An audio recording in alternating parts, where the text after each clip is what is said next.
할렐루야. 주님의 이름으로 환영합니다. 오늘 오후 예배 참석하신 우리 존귀하신 성도님들에게 오늘 이 오후에도 우리 심령에 꼭 적합한 말씀으로 채워주시기를 간절히 바랍니다. 하나님 말씀을 같이 보도록 하겠습니다. 요한복음이지요. 오늘은 요한복음 2장에서 보겠습니다. 요한복음 2장 10절입니다. 2장 10절 찾으셨죠? 한 절만 읽도록 하겠습니다. 다 함께 읽겠습니다. 시작. 말하되 사람마다 먼저 좋은 포도주를 내고 취한 후에 낮은 것을 내거늘 그대는 지금까지 좋은 포도주를 주었도다 하니라. 아멘. 자, 오늘은요 복음서의 도시들 중에서 가나라는 도시를 보는데, 요한복음에 보면 요한복음에 표적이라고 된 게 7개가 나와요. 7가지. 그런데 예수님의 7가지 표적 중에서 요한복음에 의하면 첫 번째 일어난 표적이 어떤 걸까요? 오늘 본문에 나오는 가나 혼인잔치에 물이 포도주다는 이적을 일으킨 사건, 이거를 첫 번째 요한복음에서는 표적, 예수님의 공생에 있어서 표적 중에서 첫 번째 표적으로 언급하고 있는 것을 볼 수 있습니다. 자, 그러면 한번 이 지도를 보면서 이 가나라는 동네는 지금 성지 지도를 보면 어디 쪽에 있었던 도시냐, 이거 지도를 보고, 그리고 또 성지순례 갔을 때 그 동네 현재 모습, 그것도 사진으로 좀 보면서 이쯤에 성지의 여기쯤에 위치했던 마을이었나 보다, 이런 것을 한번 추적을 해보셨으면 좋겠어요. 한번 볼까요? 자, 이걸 많이 꺼줘야 좀 보입니다. 여기 보면 가나는 가나가 표시가 여기 있죠. 나사렛, 가나 이렇게 돼 있죠. 이렇게 돼 있는데요. 여기 예수님의 고향이 나사렛이죠. 여기 나사렛. 이 나사렛에서 가나라는 마을까지는요, 지금 현재 길로도 10km 정도 된답니다. 10km. 그러니까 10km면은 25리죠. 25리는 옛날에 한 몇 분 정도 걸렸나요? 그렇게 걸으면 1시간 반? 1시간 반?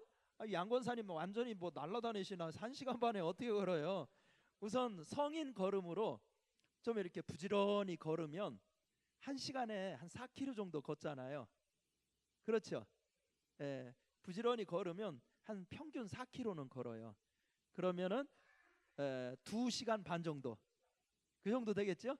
그 정도 되는 거리고, 나귀 타고 가면 1시간 정도 걸린답니다. 나사렛에서 가나까지. 왜 이 시간을 얘기하냐면, 오늘 결혼 잔치가 벌어진 동네가 여기죠. 그렇죠? 근데 이 결혼 잔치가 벌어진 이 가나라는 동네에 예수님의 식구들이 대거 저희 가 계셔요. 특히 누가 가셔게요? 예수님의 모친께서 가시잖아요.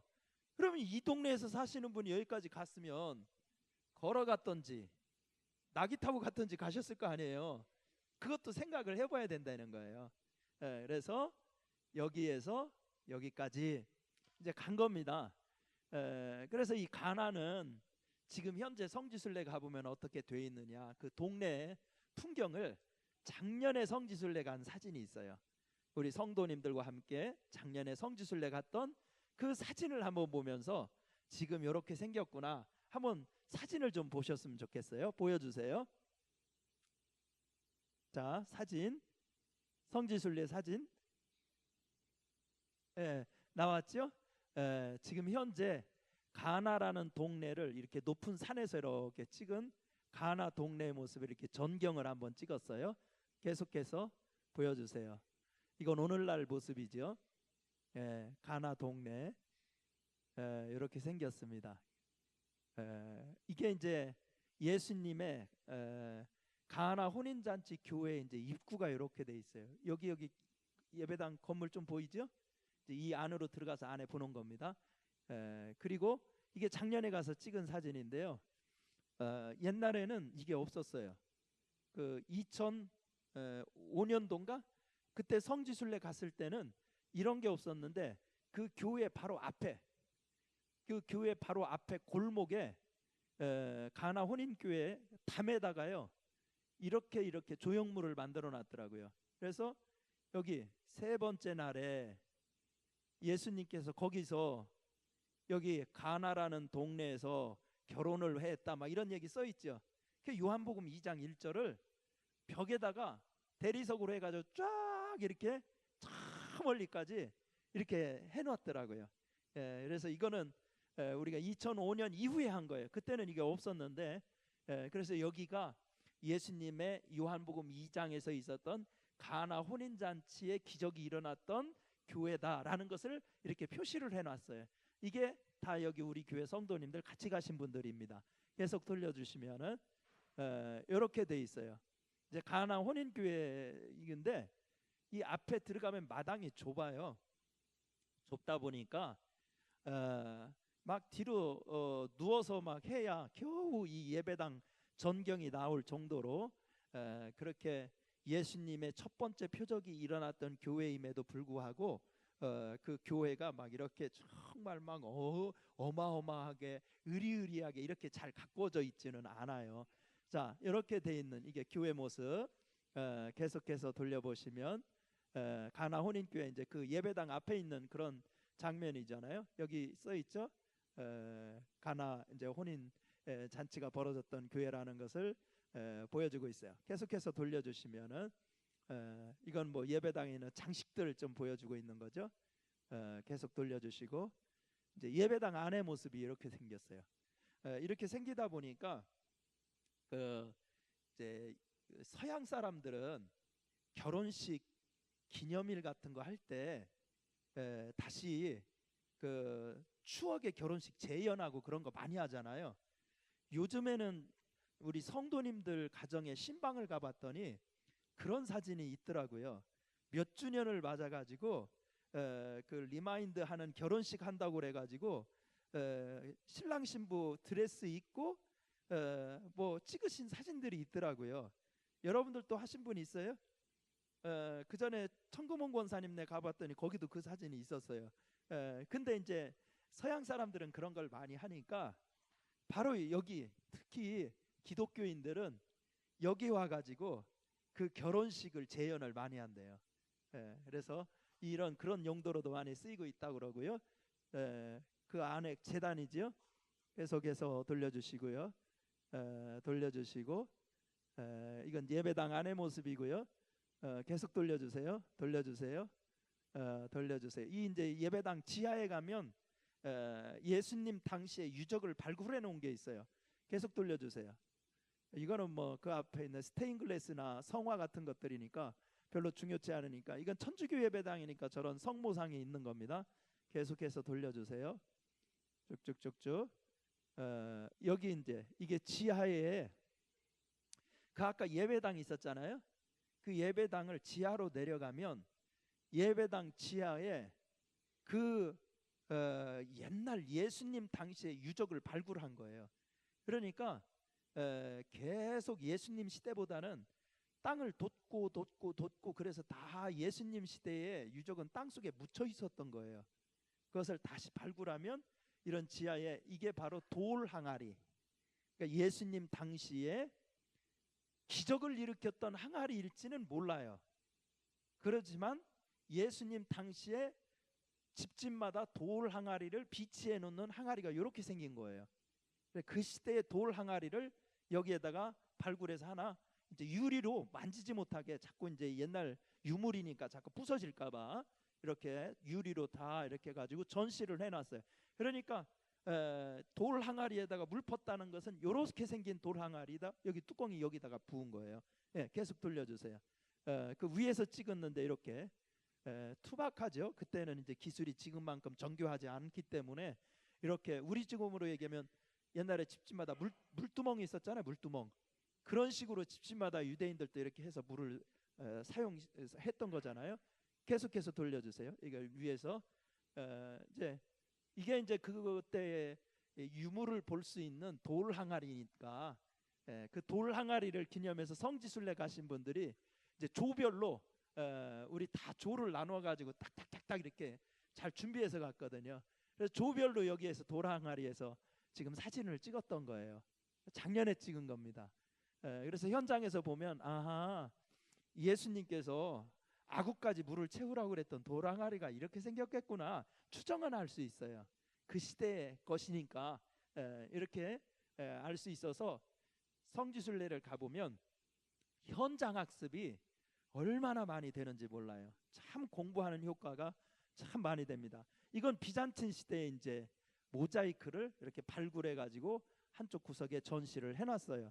계속해서 뭐 그 시대 것들, 발굴된 유물들, 또 비잔틴 시대의 교회 터들 그 지하에 이렇게 잘 발굴을 해가지고 해놨고요. 이렇게 지하에 많이 파가지고 이렇게 사람들이 돌아가면서 그 시대의 유물을 볼 수 있도록 이렇게 전시를 해놓았습니다. 자, 이 정도 하면은 가나 혼인잔치 교회의 모습. 그래서 예수님의 고향이었던 나사렛에서 얼마 정도 떨어졌는지 한 10km 정도 떨어졌었고, 그리고 그때 이런 모습을 유구적을 발굴해 놓고 그런 것까지 한번 봤어요. 자, 그래서 예수님의 어머니가 가시고 예수님도 결혼하는 그 가나의 혼인집을 간 것은 분명히 예수님의 친척이거나 아니면 가까운 가족이었을 거라는 겁니다. 그렇지 않으면 예수님의 모친까지 가가지고 그 잔치를 수종 들고 일을 도와줄 일은 없다는 거예요. 그런 관계가 아니면. 그래서 그 집은 그런 어느 정도 최소한 예수님과의 그런 인척 관계가 있는 가정이었을 거다, 이제 이렇게 생각을 합니다.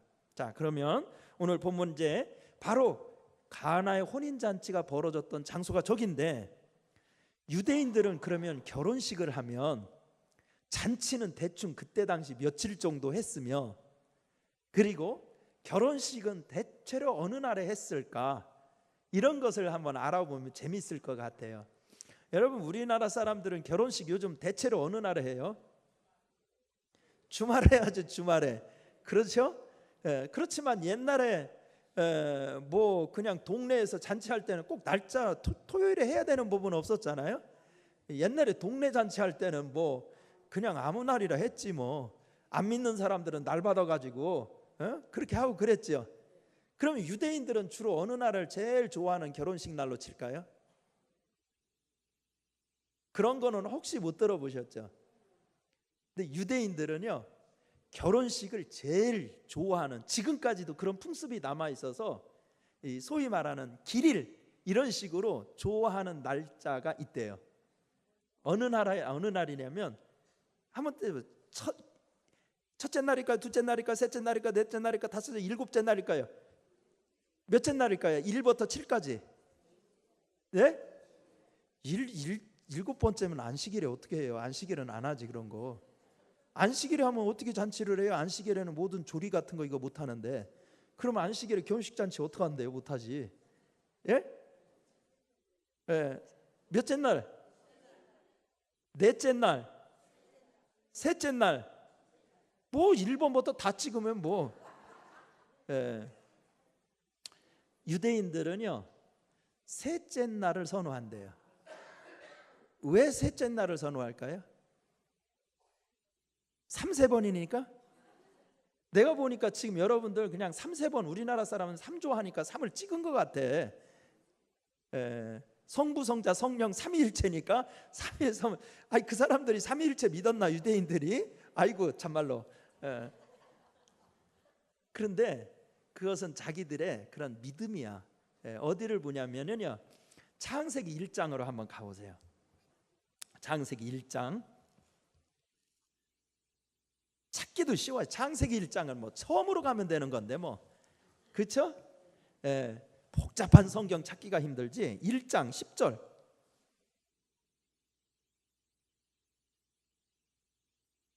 1장 11절. 1장 11절 찾으셨어요? 시작. 하나님이 이르시되 땅은 풀과 씨 맺는 채소와 각기 종류대로 씨 가진 열매 맺는 나무를 내라 하시니 그대로 되어 12절. 땅이 풀과 각종 종류대로 씨 맺는 채소와 각기 종류대로 씨 가진 열매를 나무를 내니 하나님이 보시기에 좋았더라. 좋았더라 이거예요. 그날이 몇째리래? 13절. 저녁이 되고 아침이 되는 이는 몇째 날? 셋째 날이라고 돼 있죠. 그래가지고 셋째 날을 좋아하는 것은 바로 이 이유 때문에 그런 거예요.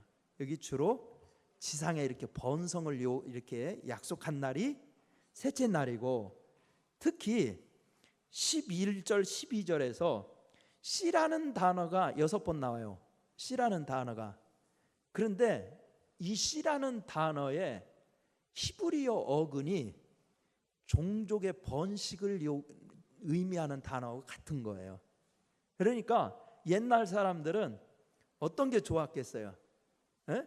자손 막 잘 되고 자식 쑥쑥 잘 낳고 번성하고.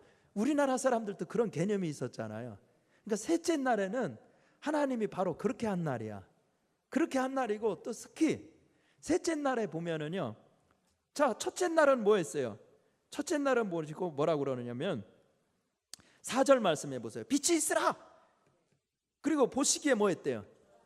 좋았더라. 둘째 날 보시기에 좋았더라. 셋째 날 보시기에 좋았더라는 말이 2번 반복된 날이 셋째 날이에요.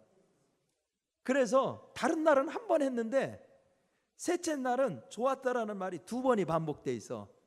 그래서 유대인들 보니까 이 날은 특별히 뭔가 하나님이 찍은 날인가 보다. 그러니까 하나님이 2번 좋았다고 그랬지. 그래가지고 이 날을 선호한대요. 그래서 대체적으로 유대인들은 결혼식을 하면 셋째 날에 한대요. 셋째 날이면 우리나라 요일로 따지면 몇째 날? 무슨 요일? 수요일 땡. 아니죠. 첫째 날이 무슨 요일이에요? 주일이 첫째 날이지. 둘째 날 월요일, 셋째 날 화요일이죠. 셋째 날은 우리식으로 하면 화요일 날. 그래서 유대인들은 그렇게 하고, 그리고 예수님 당시에 결혼식 잔치를 했으면 보통 며칠을 했을까요? 우리나라 사람들은 옛날에 동네 잔치 결혼식 하면 며칠 했어요? 보통 3일은 했죠. 저 어린 시절만 하더라도 옛날 시골집에서 막 잔치한다고 그러면 잠 막 치고 막 이러면서 동네 잔치 한 3일은 했어요. 근데 유대인들은 옛날에 결혼하면 며칠 정도 했을까요? 7일은 빼라니까. 그 사람들은 안식일에는 절대 뭐 안 한다니까. 며칠 정도 했을까요? 6일을 많이 했대요. 6일. 그러니까 엄청 길게 한 거죠. 그래가지고 6일 쭉 오다가, 예를 들면 내가 결혼식을 3일 날 해야 되겠다 하면 바로 그 3일 날이 6일째에 걸리게 하는 거예요. 그러니까 결혼잔치를 저 미리 6일 전부터 쭉 하다가 마지막 날 6일째에 결혼식을 올렸대요, 유대인들은. 그러니까 오늘 요한복음 2장에 가나에서 혼인잔치 벌어진 것은 바로 그거를 여러분들이 잘 상식적으로 알아두고 성경을 읽어야 된다는 겁니다. 그렇죠? 자, 그래서 여기 보면 결혼잔치 하는데 오늘 문제가 생겨버렸죠. 무슨 문제가 생겼어요? 포도주가 떨어진 거예요. 포도주가 떨어진 거라는 것은 우리가 결혼을 하는데 결혼잔치에 음식이 떨어졌다는 거하고 같은 겁니다.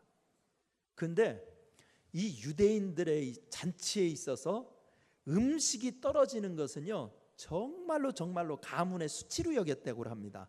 지금도 그 풍습이 남아 있어서 중동 지역에서는 잔치하는데 음식이 떨어지는 것은 손님을 모독하는 거, 우리는 진짜 가난뱅이라는 거, 막 이런 의미가 다 들어가 있어가지고 절대로 금기시한대요. 그 사람들은 가문의 체면이나 명예를 중요하게 생각하잖아요. 그래서 지금도 중동 지역에서는 가문의 명예를 더럽히면 명예살인이라는 것도 남아있죠. 법원에 안 가요. 자기 집안 사람들이 죽인다고, 가문의 명예. 요즘 그런 법이 이슬람에서는 남아있어요, 지금도. 그럴 정도로 가문의 체면과 명예를 중요시하는 사람들인데, 잔치집에 음식이 떨어진다는 것은 가문의 체면이 구기는 일이기 때문에 진짜로 금기시해야 될 일이라는 거예요.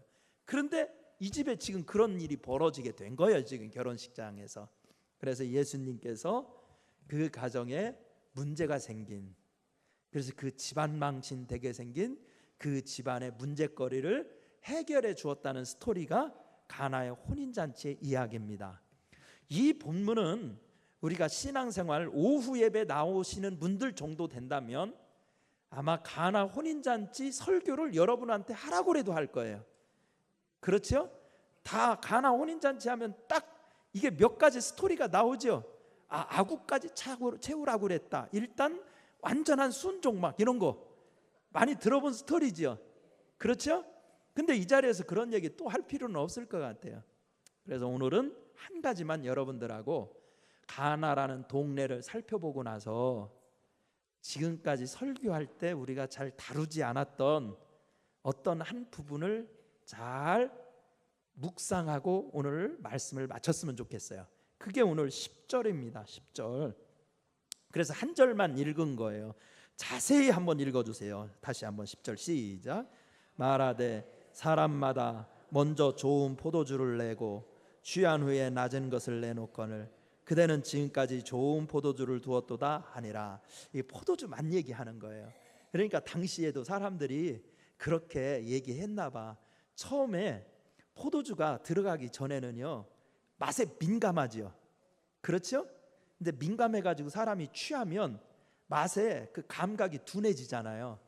둔해졌는데 그때 좋은 거 내봐야 뭐 그게 알아먹겠나, 그 가치를 알겠나, 그래가지고 일단 집안에 포도주에 여러 질이 있다면 일단 시작할 때 좋은 포도주, 그래서 사람들이 좀 취하면 나쁜 포도주 이렇게 낸다는 겁니다. 그렇죠?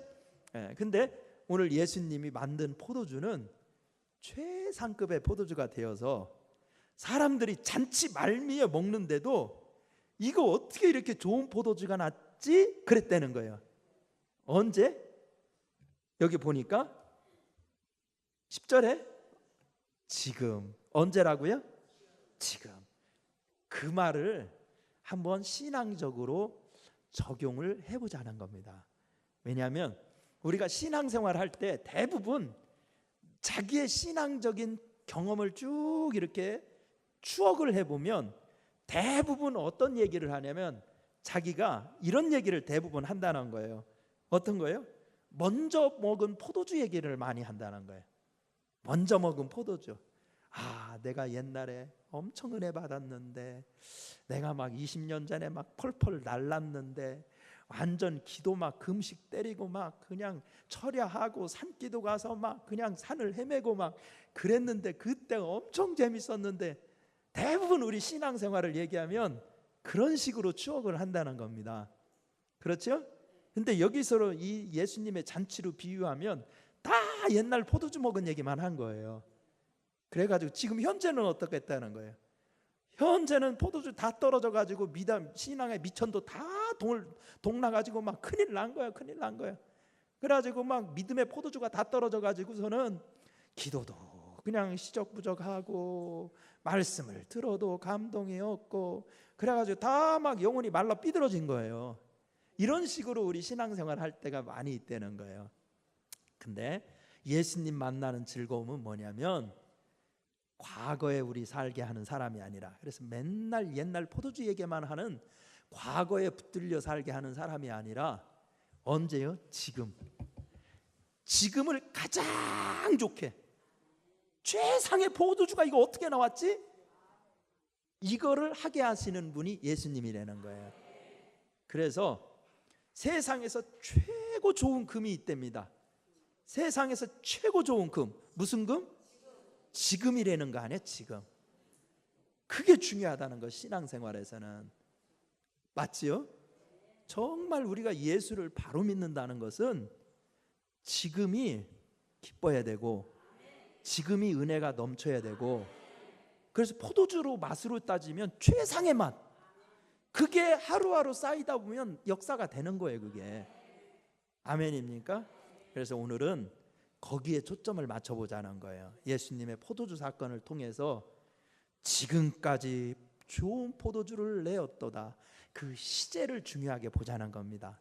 그래서 우리도 맨날 옛날 흘러간 연속곡 얘기하고 흘러간 유행가 듣는 그런 식으로 신앙생활하는 것이 아니라 언제나 생동감 있는 신앙. 그래서 우리 주님을 뜨겁게 현재적으로 그냥 섬겨서 지금이 은혜롭고 지금이 감사가 넘치고 지금이 기도가 살아있는 그런 포도주의 즐거움을 느끼는 신앙생활 하기를 간절히 바랍니다. 기도하겠습니다.